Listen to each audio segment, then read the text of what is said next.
আজ আমি বানাবো ছানার ডালনা বা ছানার কোপ্তাকারি। এটা সম্পূর্ণ নিরামিষ রান্না। নিরামিষ দিনে এই পদটা রান্না করলে আর কোনো কিছুই দরকার হয় না। এটা এতটাই সুস্বাদু হয় খেতে। আর আমি যে প্রসেসে করছি এভাবে করলে যেমন সফট হবে আর সেরকম ভাঙারও কিন্তু কোনো ভয় থাকবে না। নমস্কার বন্ধুরা, আমি পুপু আর পুপুর রান্নাঘরে প্রতিবারের মতো সবাইকে স্বাগত জানাচ্ছি। নতুন বন্ধুদের অনুরোধ করব, আমার রেসিপি যদি ভালো লাগে তাহলে প্লিজ একটা লাইক করো, কমেন্ট করে জানিও কেমন লাগলো। বাড়িতে অবশ্যই এই প্রসেসে করো যদি না করে থাকো। আর আমার চ্যানেলটা সাবস্ক্রাইব করে পাশের বেল আইকনটা প্রেস করে আমার পাশে থেকে যেও এরকমই সুন্দর সুন্দর রেসিপি পাওয়ার জন্য। তোমাদের একটা লাইক কমেন্ট কিন্তু আমাকে অনেক উৎসাহিত করবে কাজে। পুরনো বন্ধুদের অনেক অনেক ভালোবাসা। চলো শুরু করে দিই আমার আজকের রেসিপি। এখানে আমি 1 লিটার দুধের ছানা করে রেখেছি। তো আমি এটা আগের দিন রাত্রে করে রেখেছি, এখন সকালবেলাতে এটা করছি। ছানাটা করে জল ঝরিয়ে আমি ফ্রিজে রেখে দিয়েছিলাম, তাই একটু টাইট হয়ে গেছে। তো এখন আগে আমি ছানাটাকে একটুখানি হাত দিয়ে ডলে নেব। ছানা করে সাথে সাথেও করতে পারো, তবে আমি কিন্তু সেটা করি না, ছানাটা খুব বেশি নরম থাকে। আমি ছানাটা করে অন্তত 15-20 মিনিট কিন্তু জল ঝরিয়ে ফ্রিজে রেখে দিই। তোমরাও এইভাবে করবে, দেখবে তোমাদের করতে সুবিধা হবে। তো ছানাটাকে আমি একটুখানি হাত দিয়ে ভালো করে চটকিয়ে নেব আগে। তো ফ্রিজে রেখে দিয়ে করলে আমার মনে হয় করতে সুবিধা হয়, কারণ এতে কিন্তু ময়দা পড়বে, আর ময়দা কিন্তু খুব বেশি দেওয়া চলবে না, তাহলে ছানার ডালনায় এই ছানাগুলো কিন্তু শক্ত হয়ে যাবে, আর শক্ত হলে মোটেই খেতে ভালো লাগবে না। নরম তুলতুলে হবে, তবেই কিন্তু খেতে ভালো লাগবে।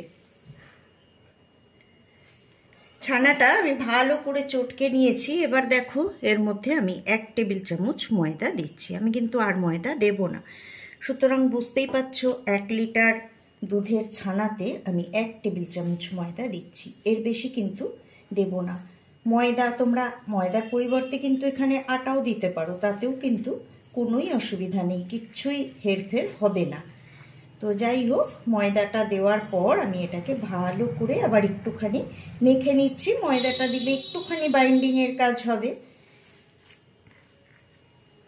আর অবশ্যই এইভাবে একটুখানি ফ্রিজে রেখে দেবে, 15-20 মিনিট হলেও ফ্রিজে রেখে দেবে, দেখবে তোমাদের করতে সুবিধা হবে। নইলে কিন্তু ভীষণ নরম হয়ে যাবে, তোমাদের মনে হবে আর একটু ময়দা দিই বা আটা দিই, তাতে করে কিন্তু এটা খেতে ভীষণই খারাপ হয়ে যাবে। তো দেখো আমার কিন্তু মাখা একদম রেডি। এখন আমি এগুলো দিয়ে কোপ্তা বানিয়ে নেব, মানে কোপ্তার আকারে বানিয়ে নেব। ছানার ডালনাই এটা। এখন এটা দিয়ে আমি কোপ্তা বানিয়ে নেব। এবার হাতে একটু তেল মাখিয়ে নেব, তাহলে কিন্তু এগুলো করতে সুবিধা হবে। তেল না মাখিয়েও করা যায়, তেল অথবা ঘি যা হয় একটুখানি মাখিয়ে নেব। তো দেখো আমি হাতে একটুখানি সাদা তেল মাখিয়ে নিয়েছি, আর এখান থেকে এবার আমার যেমন পছন্দ আমি সেই রকম আকার এটাকে দিয়ে দেব।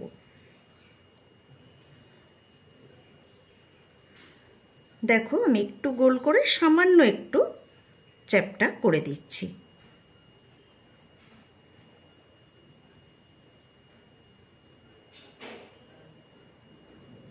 এইভাবে আমি এগুলোকে সবগুলো তৈরি করে নেব। কিছুই না, হাতে নিয়ে কিন্তু একটু চাপ দিয়ে এরকম চাপ দিয়ে নিতে হবে, চাপ দিয়ে দিয়ে গোলটা করে নিতে হবে, করে এরকমভাবে তৈরি করে নিতে হবে। এবার আমি একটা মশলা করে নেব। তো দেখো এখানে অলরেডি একটা মশলা করে নিয়েছি। এর মধ্যে আছে 1/2 ইঞ্চি দারচিনি, 2টো এলাচ আর 1 চা চামচ গোটা জিরে। এটা আমি রোস্ট করে শুকনো অবস্থায় গুঁড়ো করে নিয়েছি।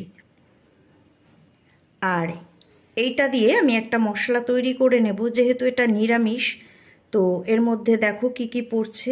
আচ্ছা, একটা মাঝারি মাপের টমেটো, টমেটোগুলোর আমি মাঝের বীজগুলো ফেলে দিয়েছি, দিয়ে টুকরো করে কেটে নিয়েছি। দুটো কাঁচা লঙ্কা, খুব বেশি ঝাল কিন্তু এটা হবে না, এটা একটু ঝালটা কমই হয়।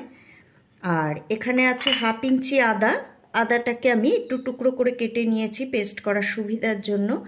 এখানে আছে 1 চা চামচ জিরে গুঁড়ো, আর আছে 1 চা চামচ ধনে গুঁড়ো। তো এখন আমি এগুলোকে পেস্ট করে নেব।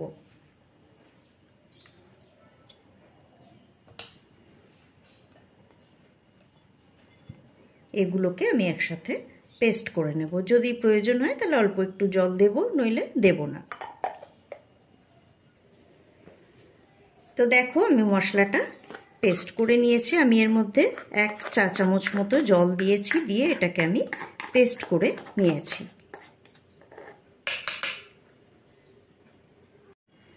তো দেখো 1 লিটার দুধের ছানার থেকে আমি যে মাপের করেছি তাতে 15টা মতো এরকম কোপ্তা হয়েছে। এখন কিন্তু আমি এটাকে সরাসরি ভাজতে চলে যাব। আমি গ্যাস অন করে কড়াই বসিয়ে দিয়েছি, আর এর মধ্যে দিয়ে দিচ্ছি সর্ষের তেল।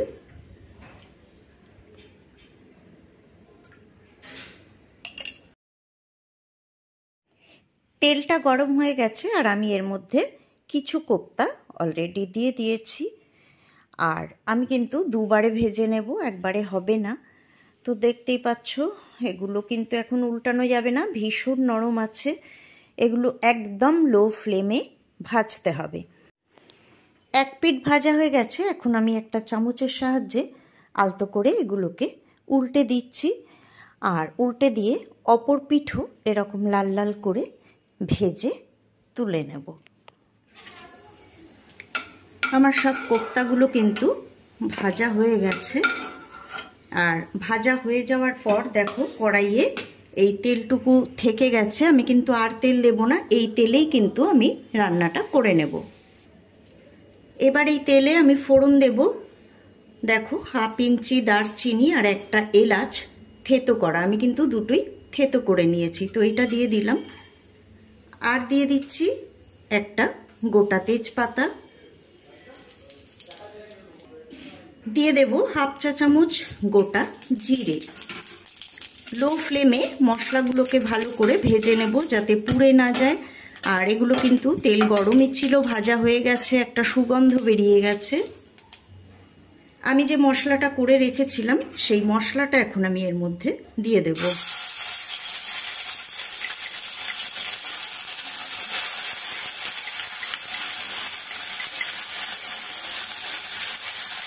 দিয়ে দেব 1 টেবিল চামচ পরিমাণ জল।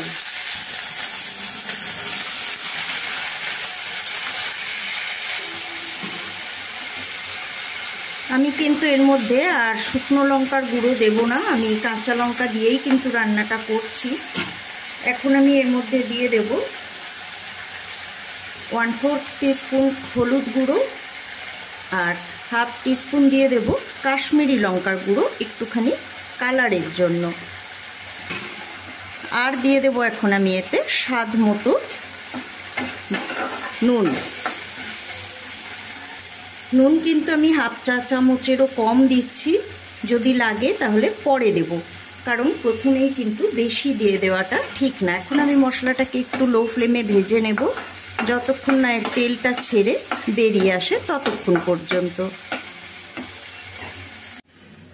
মশলাটা কিন্তু কষানো হয়ে গেছে। এখন আমি দেখো এর মধ্যে দিয়ে দিচ্ছি দুধ। আমি এখানে একটু দুধের সরও পড়ে গেছে, তো আমি আর সরটাকে সরাইনি।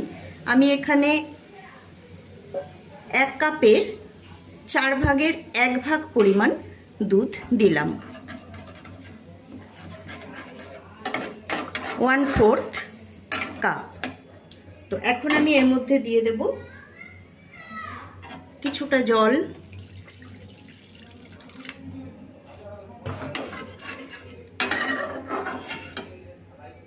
এবার এতে আমি দিয়ে দেব 1/2 চা চামচ পরিমাণ চিনি। চিনি কিন্তু এটাতে দিতেই হবে।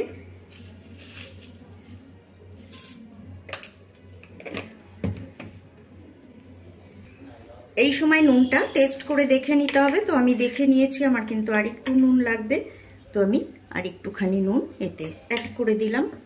আর এটা এখন আমি ফুটতে দেব। ঝোলটা কিন্তু আমি 1 মিনিট মতো ফুটিয়ে নিয়েছি। এখন আমি ফ্লেমটা একটুখানি লো করে দিলাম। আর এর মধ্যে এখন আমি কিছু জিনিস অ্যাড করব।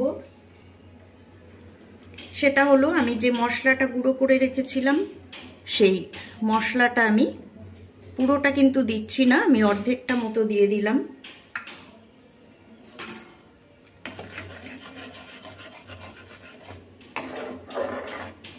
দিয়ে দেব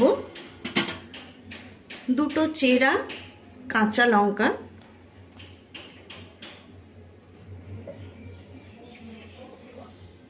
দিয়ে দেব 1 চা চামচ পরিমাণ ঘি,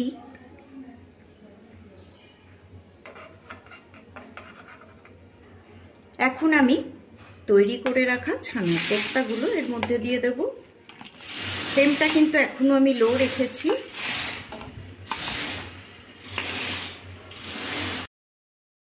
কোপ্তাগুলো দিয়ে দেওয়ার পর আমি 30 সেকেন্ড মতো এটাকে মিডিয়াম ফ্লেমে ফুটিয়ে নিয়েছি। ভালো করে ফুটিয়ে নিয়ে আমি গ্যাসটা অফ করে ঢাকা দিয়ে দিলাম। এটা কিন্তু ঠান্ডা হলে অনেকটাই ঘন হয়ে যাবে। বন্ধুরা, রেসিপিটা কেমন লাগলো আমাকে অবশ্যই কমেন্ট বক্সে কমেন্ট করে জানিও। আজকে এই পর্যন্তই বিদায় নিচ্ছি।